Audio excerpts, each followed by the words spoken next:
O you who would turn water into wine, go forth now in your word and turn us, our whole lives toward your glory, so that we might shine in word and deed in this community, so that this world might know you and the power of your love. Amen. I invite you to be seated this morning. Just one chapter earlier, John's gospel opens up by telling us about Jesus with as wide a scope as possible. John's feet are not on the ground. He's not grounded. The only genealogy he needs is that this is the word of the living God that has become enfleshed, who has literally, John tells us, made his home among us, set up his tent with us. A God who has come alongside us and shows us the truth of our humanity from the inside. John tells us the Word became flesh and lived among us, and we have seen his glory, the glory as of a Father's only Son, full of grace and truth. We have seen his glory, John says. When did we see it? Where do we see it? Have you seen it? Well, in John's gospel, we don't see any public display of his glory until this wedding party in Cana on the third day in a small town in Galilee. Jesus' mother is there, Mary's there, the first of only 2 times that she shows up in John's entire gospel. And the party, as well as this host's honor, are threatened because the wine is drying up early. Now, weddings like this one, they were parties that lasted upwards of a week. John tells us it was the third day. It's a little cryptic of this John, who's known for the layers in his gospel. What is it, John? Is it the third day of partying? Is it the third day of the week? Is it the third day since he's been gathering these disciples? Regardless, on the third day, Jesus' mother, Mary, asks him to step in and to change things, change the landscape, suspend the inevitable, transform the foregone conclusion that without the wine, the party's over. Shut it down. Done. In my experience, I don't know about yours, but in my experience, weddings are the perfect illustration that the best planned and most promising human endeavors are imperfect. They're flawed.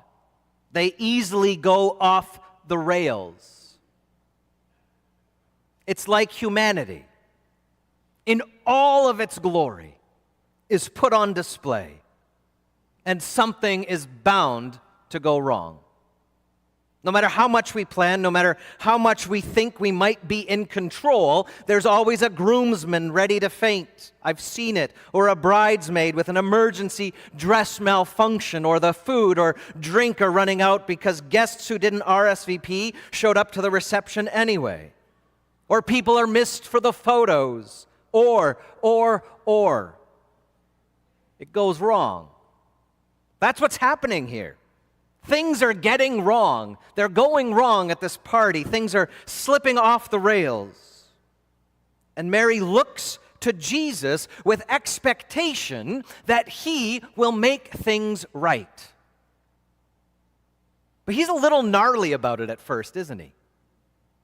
Something about his hour not yet coming. But never mind, Jesus, the wine. Focus. The important things. Don't get lost in the future about some hour, son. We need help now. Human need precipitates Jesus' response and his timing. And notice how he helps things. Remember how John opens up this gospel with as big a lens as possible, with the glory of the living God in this Jesus.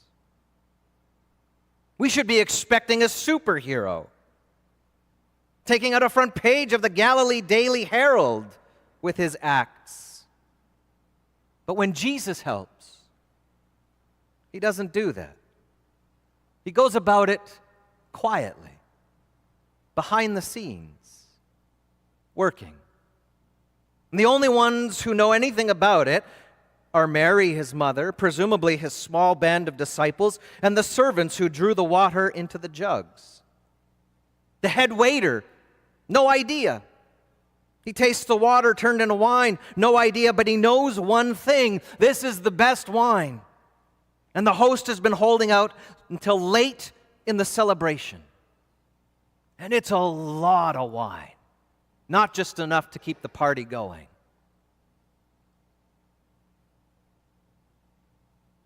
I want you to think about the bridegroom for a moment.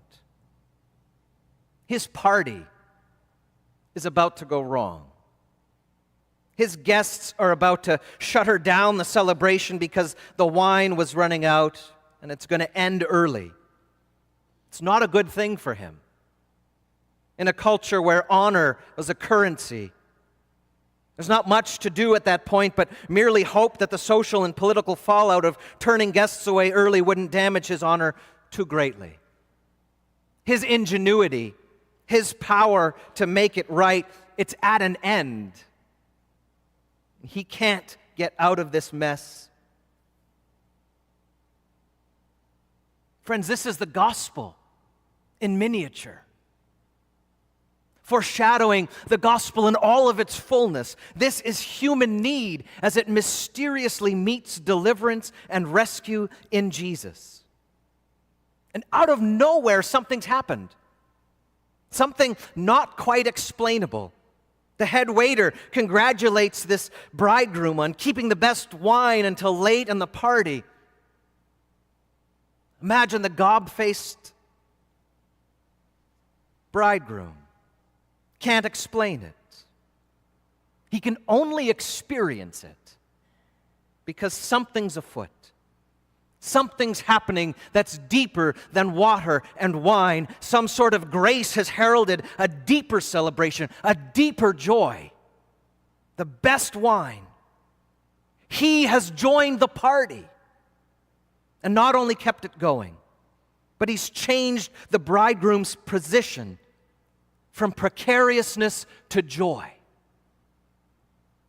He's changed the landscape. What this bridegroom doesn't know is that his wedding has been crashed. It's been visited by the one who is in fact the bridegroom, whom Isaiah foretold, that we heard this morning. This is the first sign of the marriage of heaven and earth in Jesus Christ, that with Jesus on the scene, Israel, and indeed all of the nations, shall no more be called forsaken, shall no more be termed desolate, but rather shall be called, my delight is in her. And as the bridegroom rejoices over the bride, so shall your God rejoice over you. The bridegroom shows up, though his hour is not yet here. Time has come in its fullness, and the glory of God is revealed. In fits and starts here at Cana, in its fullness at the cross, when his hour does come. The joy of this wedding feast manifests the joy of all creation. John tells us that. He says Jesus did this, the first of his signs, to reveal his glory. And the disciples believed in him. And the Word became flesh and lived among us, and we have seen his glory.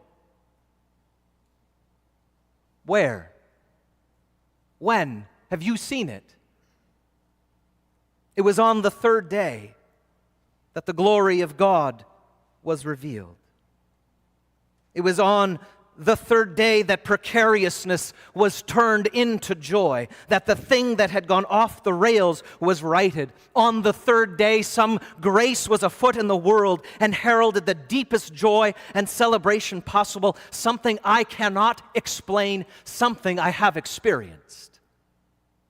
That on the third day, every wrong, the wrongs of my doing and the wrongs of my undoing, have been put right.